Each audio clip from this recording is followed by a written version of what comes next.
If you've been paying attention, you've probably heard people toss around the word fascist when talking about Donald Trump. But is it just political hyperbole, or is there real substance to the claim? In this video, I'm going to break it down point by point. We'll walk through 10 specific characteristics of fascism, historically defined, and show how Trump checks each and every box. From the cult of personality to attacks on democracy itself, we're not just talking about unpopular opinions or policies we disagree with. We're talking about dangerous patterns with chilling historical parallels. This is about recognizing when the warning lights are flashing on the dashboard of democracy. Fascism doesn't always come marching in wearing a swastika. Sometimes it wears a red baseball cap and talks about making things great again. So buckle up. This is a reality check you need to hear.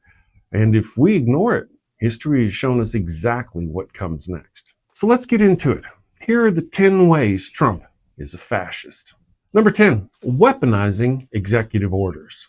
Executive orders are a standard tool for presidents to manage the operations of the federal government. However, under Trump, their use has expanded dramatically, often bypassing Congress to implement significant policy changes unilaterally. For instance, Trump issued executive orders to cut healthcare benefits and is attempting to dismantle the Department of Education, actions that would traditionally require legislative approval.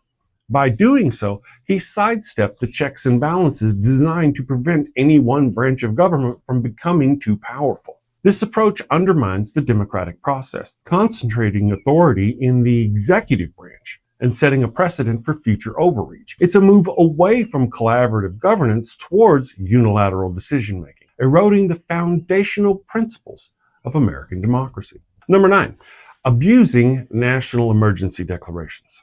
National emergencies grant presidents special powers to address crises. However, Trump's frequent and arguably unnecessary declarations have raised concerns about their misuse. He declared a national emergency at the southern border to expedite mass deportations and fund the construction of a border wall, despite Congress's refusal to allocate funds for this purpose. Similarly, he invoked emergency powers to advance fossil fuel projects, bypassing environmental regulations. These actions suggest a pattern of using emergency declarations not to respond to genuine crises, but to circumvent legislative opposition and push through controversial policies. This exploitation of emergency powers threatens the balance of power and the rule of law. Number 8, exploiting signing statements. Signing statements are written pronouncements issued by the president upon signing a bill into law, often outlining interpretations or concerns. Trump has used them to assert the right to ignore or not enforce certain provisions of laws passed by Congress. By doing so, he effectively grants himself a line item veto, allowing him to cherry pick which parts of legislation to uphold. This practice undermines the legislative branch's authority and disrupts the balance of power established by the Constitution. Such actions erode the integrity of the legislative process and set a dangerous precedent for executive overreach, where the president can unilaterally alter the implementation of laws without congressional consent. Number 7, embracing the Unitary Executive Theory. The Unitary Executive Theory posits that the president holds absolute control over the executive branch. Trump has embraced this concept, asserting authority over independent agencies and dismissing officials who don't align with his agenda. For example, he issued Executive Order 14215, mandating that independent agencies submit significant regulations for White House review and adhere to interpretations of law issued by the president or attorney general. This move effectively brings agencies like the FCC and SEC under direct control of the president, compromising their independence. By consolidating power in this manner, Trump challenges the separation of powers and threatens the autonomy of institutions designed to operate free from political influence. Number 6, militarizing domestic policy. Trump has demonstrated a willingness to deploy military forces for domestic purposes, blurring the line between national defense and internal security. He authorized the deployment of thousands of troops to the U.S.-Mexico border, far exceeding previous administrations' levels, to enforce immigration policies. Additionally, he suggested using the military to suppress protests, raising concerns about the potential for authoritarian control. Utilizing the military in domestic affairs undermines the civil liberties and sets a precedent for using force to address political challenges, a hallmark of authoritarian regimes. Number 5, manipulating intelligence and secrecy. A transparent and trustworthy intelligence community is vital for national security. However, Trump has often dismissed intelligence reports that contradict his narrative and has threatened to declassify information for political gain. By attacking intelligence agencies and manipulating classified information, he compromises the integrity of these institutions and erodes public trust. This undermines informed decision-making and can lead to policies based on misinformation and personal agendas. Such actions not only jeopardize national security, but also reflect a broader pattern of disregarding institutional norms for personal or political advantage. Number 4, defying congressional spending authority. The Constitution grants Congress the power of the purse, controlling federal spending. Trump has challenged this authority by impounding funds, refusing to spend money appropriated by Congress for programs he opposes. For instance, he withdrew billions in funding designed for disaster relief and education, prompting legal challenges. This defiance of congressional authority disrupts the balance of power again and undermines the legislative branch's role in budgetary decisions. By unilaterally controlling federal spending, the executive branch encroaches upon legislative responsibilities, threatening the foundational checks and balances of the U.S. government. Number 3, politicizing the Department of Justice. The Department of Justice is intended to operate independently, upholding the law without political bias.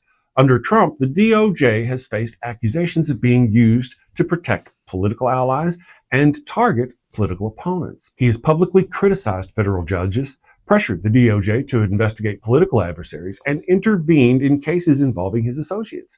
These actions compromise the DOJ's independence and erode public confidence in the justice system. Politicizing law enforcement agencies undermines the rule of law and can lead to a system where justice is applied unevenly, favoring those in power, as we can literally see now. One of the things I want to break from the script and just mention is this is exactly what Donald Trump was claiming was happening to him when he had actually broken literal laws, been found guilty in a court of law by a jury of his peers, convicted for 34 felonies. This is exactly what Donald Trump was claiming, that Biden was using the DOJ to target his political opponents. But that wasn't what was happening. Conservatives were doing crimes and being brought to trial for those crimes and claiming persecution and claiming that the DOJ was being used as as Biden's personal political weapon. However, as soon as Donald Trump got into power, that's exactly what he went and did. He even promised he was going to do that before he got in power. He is using the DOJ as his own political police department. Exactly what everything they said during the campaign against Biden that Biden would do, they are doing. Back to the script. Number 2, undermining the civil service. A professional, nonpartisan civil service is essential for effective governance. Trump has sought to replace career officials with loyalists, often bypassing traditional appointment processes. He has implemented policies to make it easier to fire federal employees and has filled key positions with individuals based on loyalty rather than expertise. We see this all the time with him. This approach threatens the competence and neutrality of the civil service, leading to decisions driven by political allegiances rather than public interest. Undermining the civil service compromises the government's ability to function effectively and fairly, eroding institutional integrity. Number 1, defying oversight and the rule of law. Perhaps most concerning is Trump's pattern of defying oversight mechanisms designed to hold the executive accountable. He has resisted congressional subpoenas, refused to comply with investigations, and disparaged judicial rulings that opposed his actions. This blatant disregard for oversight and the rule of law represents a significant threat to democratic governance. When a president operates without accountability, it sets a dangerous precedent for unchecked executive power, undermining the very foundations of democracy. Donald Trump's actions reflect a consistent pattern of consolidating power, undermining democratic institutions, and disregarding the rule of law. There's no better definition of a domestic threat than Donald Trump.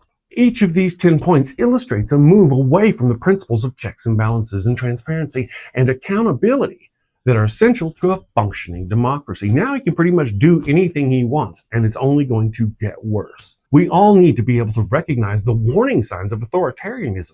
History has shown us that democracies can erode from within when leaders prioritize personal power over democratic norms. As you can see, Trump is doing all he can to consolidate power as he marches the United States into a full-blown fascist authoritarian dictatorship. Check out my Stop Trump playlist over here and join our mailing list. Linktree links are in the description below. Thank you for your support. Take care.